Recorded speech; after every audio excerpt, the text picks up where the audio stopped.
Press the bell icon on YouTube and don't miss another update. Namaskar. Welcome to another episode of Editorial. I have two very interesting topics for you today. My first topic is the government of India asks SEBI to give them 75% of their profits. The government says, listen, we can't afford, we don't have the money, so please give us your money so that we can meet our ends.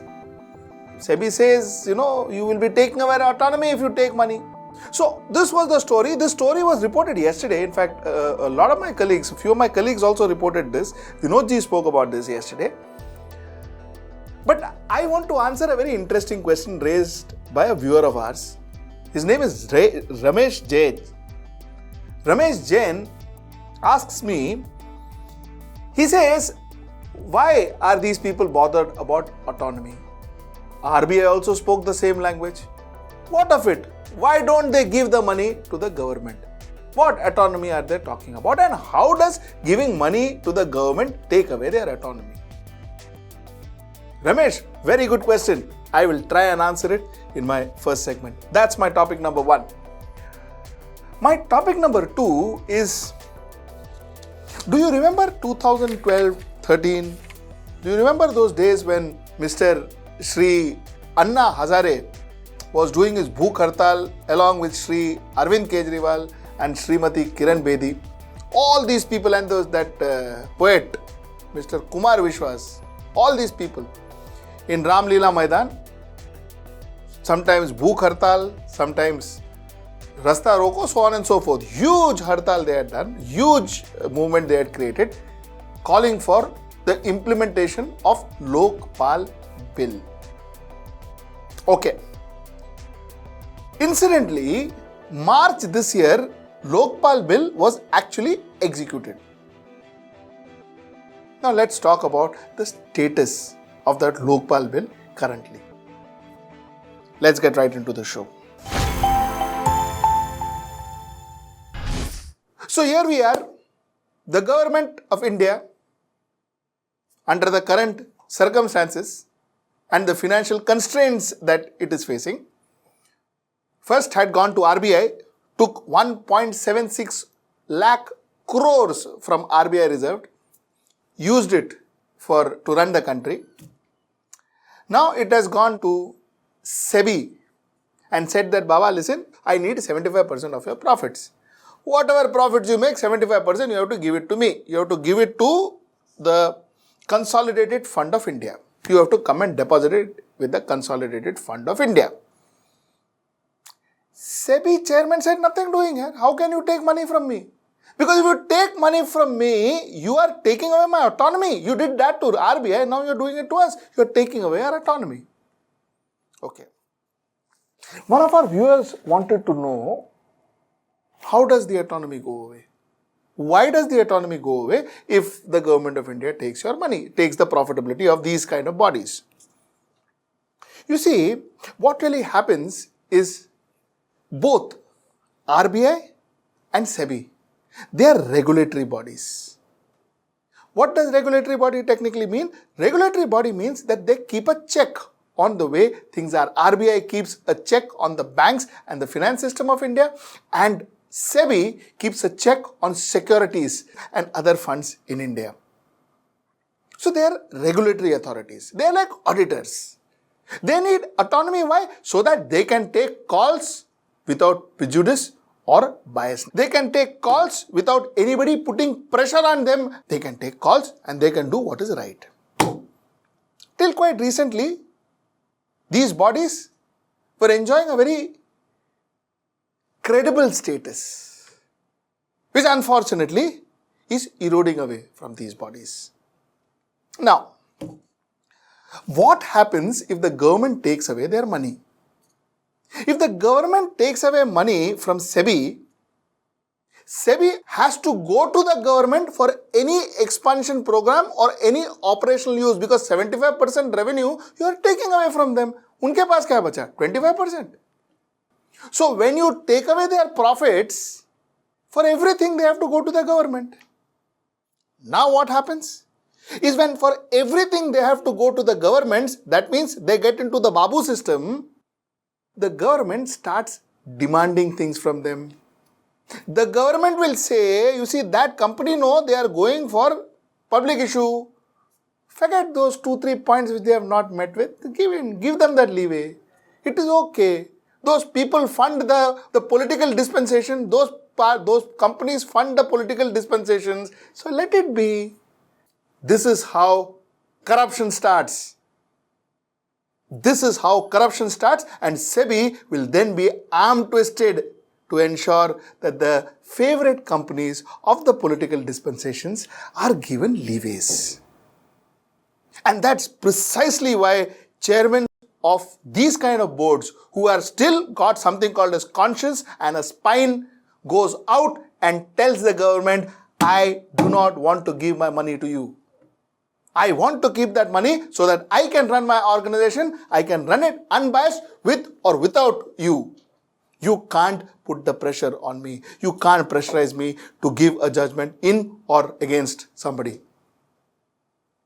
I hope Ramesh has understood why exactly are these people going against the government or government decisions to take away their profits from them. So it is not necessary that the government is always takes away the profits of these kind of bodies because they want to fund their 2 square meals.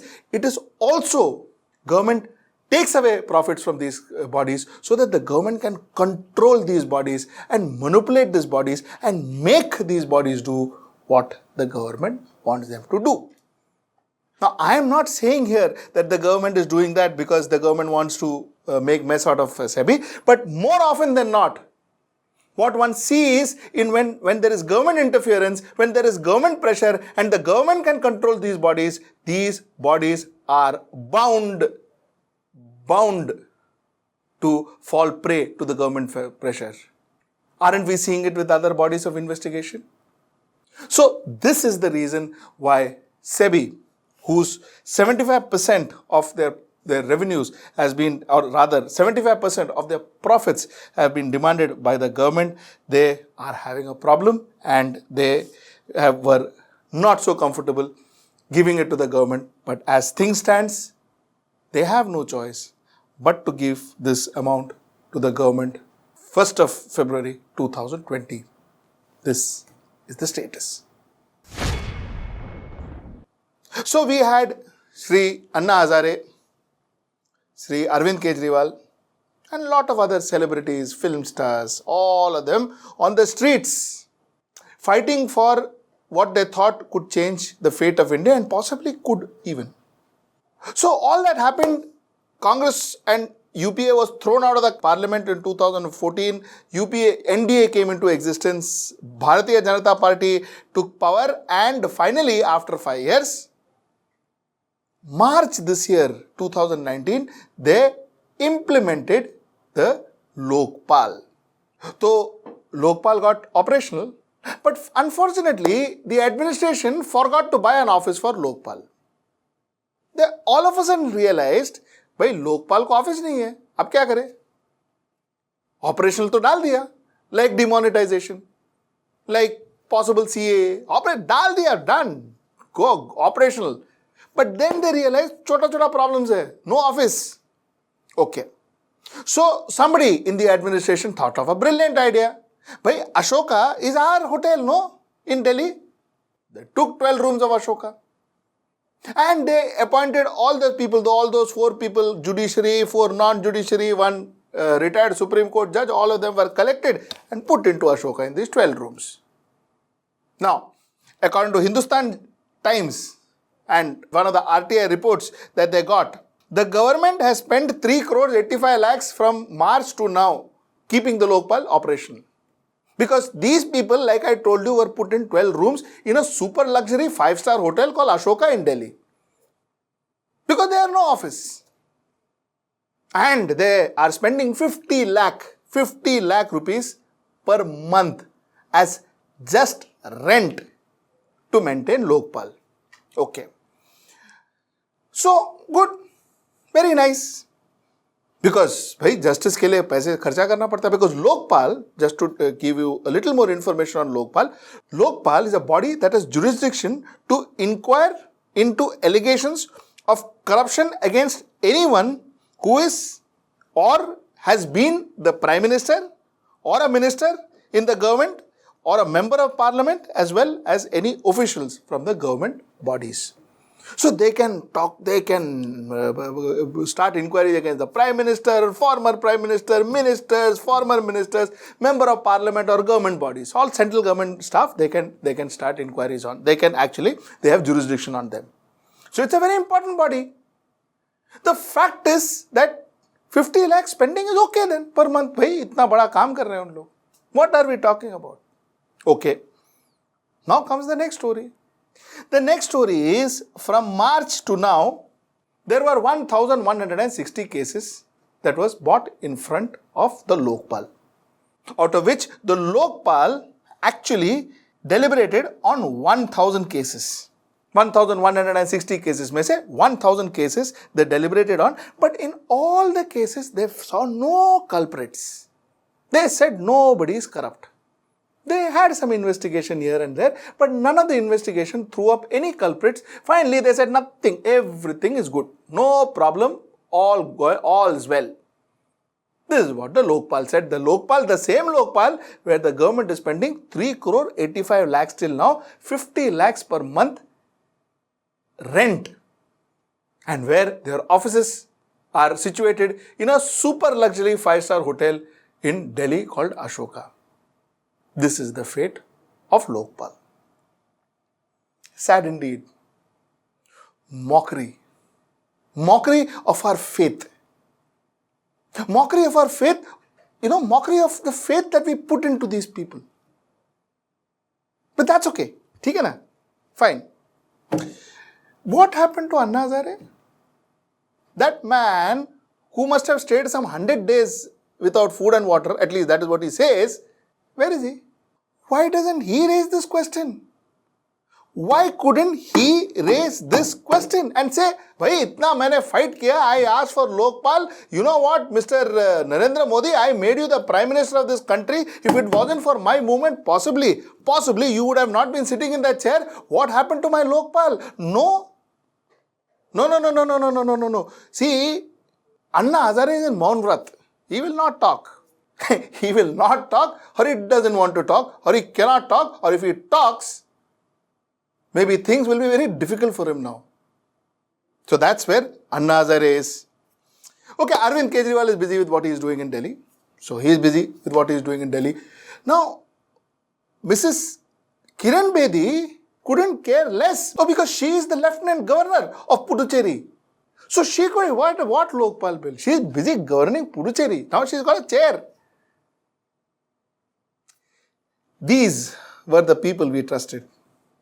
These were the people who showed us the hope, and that was the man people said knew Gandhi.